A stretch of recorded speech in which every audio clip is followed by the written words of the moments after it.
안녕하십니까. 오늘은 2022년 6월 8일이네요. 오늘은 신수비기에 대해서 해보도록 하겠습니다. 운구기문둔갑은 과학이라고 제가 제목을 달아봤는데요. 대개 과학이라는 것은 이렇게 논리적인 어떤 일관성을 말하죠. 이런 것이 되게 명료하게 원리가 갖추어져 있는 학문이니까 이거는 곧 논리성이 없으면 과학이라고 말할 수 없는데요. 그런 의미에서 명료하게 그 원리가 있는 학문이 바로 운구기문둔갑입니다. 그 일진 보는 것도 보게 되면 일진이 보게 되면 그 궁에서 동일한 날이 한 서너 개 있잖아요. 똑같이. 그 서너 개 중에서 하나가 되는 일진이 되는데 그 중에서도 정확하게 하나를 찾을 수가 있어요. 그 가운데도 분명히 3개, 4개가 있잖아, 일진도요. 그 가운데 정확히 한 개를 찾을 수 있는 것이 또 확인되었고, 또 이제 그 아들, 딸 구별하는 것도 보게 되면 아들, 딸 찾는 거 있잖아요. 이것도 되게 어렵게 복잡하게 나와 있었는데, 아들, 딸, 그러니까 아들을 낳을 것인지 딸을 낳을 것인지 구분도 명확하게 아주 쉽고 정확하게 찾을 수가 있습니다.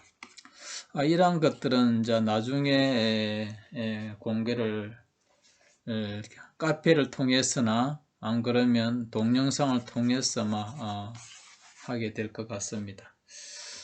하여튼 간에 그 한치 오차도 없이 명료하다는 것이 이거 찾는데 엄청나게 시간 투자를 제가 집중해가 찾았습니다. 예전에는 되게 어렵게 좀 복잡하게 됐다 그러면 명료하게 찾았습니다. 자, 오늘은 그 신수를 해보도록 할게요.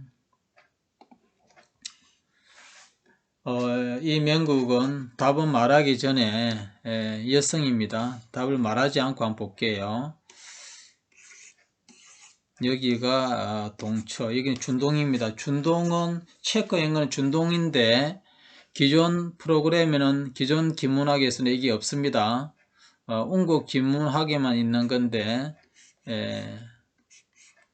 다른 것이 있다면 그건 나를 운국 기문을 도용한 거죠. 도용한 거고 그는 반드시 운국 기문에만 있는 독특한 준동입니다. 자, 여기에서 볼 것 같으면 먼저는 이제 보게 되면 새가 지금 세기가 오토입니다. 그죠? 오토가 여기에서는 이노술 합파를 먼저 가게 됩니다.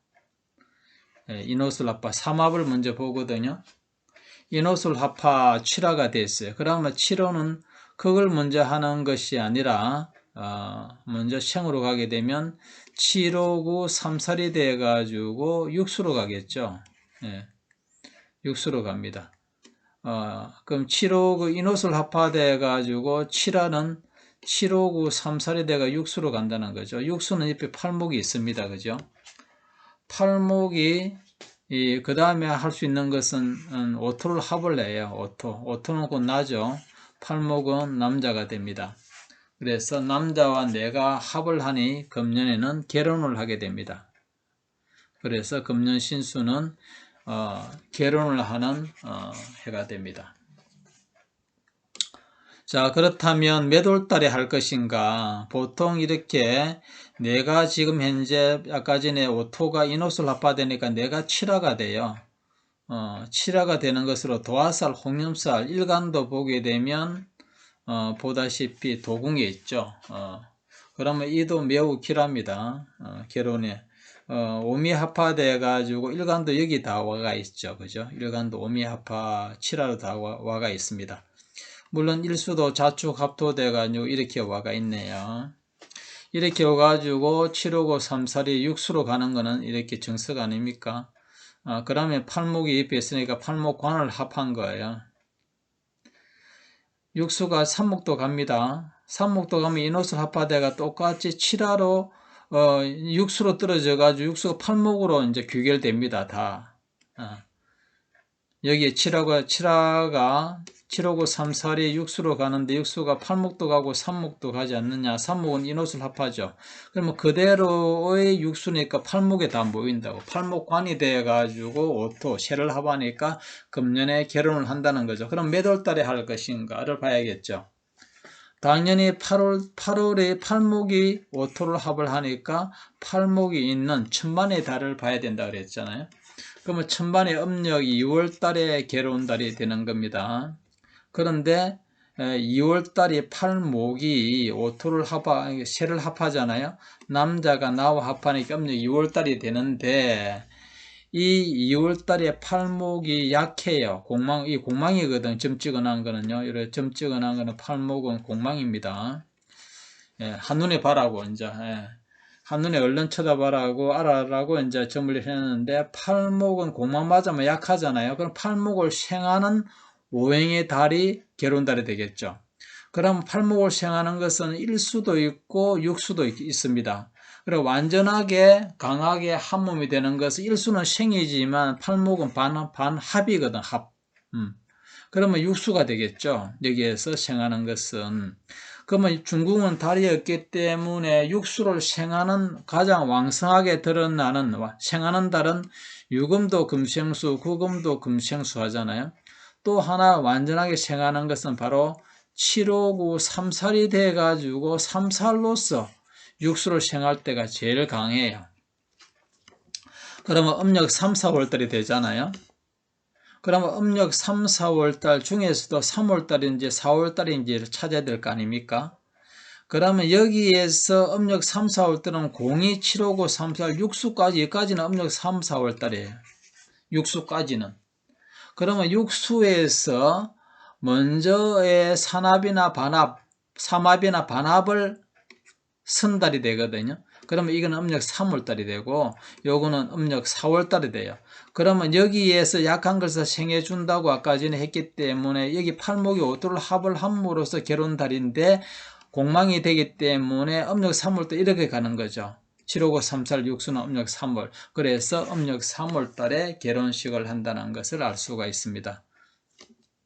간단하게 그렇게 보는 거고요. 다른 것도 뭐 있습니다만 일단 결혼에 대해서만 이제 말씀드린 거고 여기에서는요. 그래 보시면 됩니다. 그러면 여기가 삼목이 남자인지 팔목이 남자인지는 그럼 어떤 경우에는 그러니까 명리학에서나 일반적으로 보게 되면 관을 갖다가 관기, 편관요, 편관. 이 관을 싹쓸이 남자도 보고 직장도 보고 막 그래요. 그런데 분명히 구별이 돼야 되거든요. 남자와 이별했지만 직장은 취직이 되고 승진되는 경우도 있고요. 직장은 나왔지만 결혼하는 경우도 있고요. 남자하고. 그래서 이 둘에는 항상 고정된 게 아니고 그에 따라서 변화가 돼요. 어떨 때는 무조건 관이라 해가지고 남자가 아닙니다. 이거는 직장에 해당될 때가 있고 이게 남자가 될 때가 있고 이게 남자가 직장이 될 때가 있고 이게 남자가 될 때 있고 항상 그게 또 보는 게 있어요. 그래서 여기에서는 팔목이 오토를 합을 하기 때문에 결혼한다는 게 분명히 나왔죠. 결혼하는 것은 대운하고 전체적으로 봐야 되겠지만 내가 전체적으로 기운이 중궁에 도화살 홍염이 있으면 매우 길합니다. 결혼에 대해서. 중국은 다 통수를 하거든요. 거기다가 일간도 그러니까 내가 여기에 다 깃들어 있다는 거고 여기에도 도궁에 도화살궁이죠. 이게 다 깃들어져 있어요. 모든 기운이 자축합도되고 칠화가 돼가지고 팔목이 다 되죠. 예. 그런데 이렇게 또 반문도 할 수 있죠. 예. 오토를 합하는데 오토는 인호술 합화가 있을 것이고 그죠? 신자진 합수가 있을 것이고 오토는 진유합금 있지 않느냐고요. 예. 그렇죠. 그러면 여기에는 금생수 해가지고 좌우충을 이렇게 때려주죠. 그죠? 예, 그래서 결혼하는 데는 문제가 되지 않습니다. 결혼하는 데는 문제가 되지 않고요. 도리어 수가 이렇게 이 오토가 신자진 합수가 더 왕성하잖아요. 그럼 팔목의 입장에서는 더 왕성한 기운이 되는 거죠. 팔목이 더 튼실하게 된다 이 말입니다. 예. 그래서 문제가 되지 않고요. 유금도 마찬가지고요. 그래서 결혼을 하게 되는 해라는 걸 알 수가 있습니다.